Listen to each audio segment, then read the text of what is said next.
As a feature through QuickBooks, Receipt Capture is a receipt scanner to help you track and organize expenses. Attach photos from your phone, computer, or even through email. The receipts are saved as digital files for documentation during tax time. If you want a more organized way to track expenses, save receipts, and stay clutter-free, keep watching to see which method works best for your lifestyle. Today, we will be walking through Receipt Capture on a mobile phone.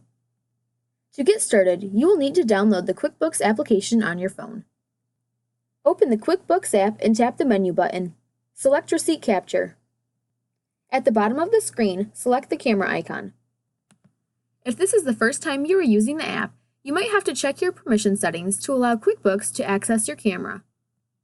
Take a photo of the receipt and be sure the whole receipt is in the frame. The receipt then goes to the Receipts tab. Use your computer to manage and review the newly added receipts.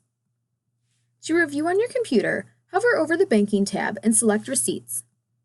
On the right of the receipts, there is a drop-down menu that gives the option to match, review, add, or delete. Make sure to select the Save button after you are done reviewing. Check out our other videos on ways to use Receipt Capture. If you have any questions, contact us today at 989-684-5000 or email riel@lepconsulting.net. Thank you for watching. If you enjoyed this video and would like to see more, like our channel and subscribe below.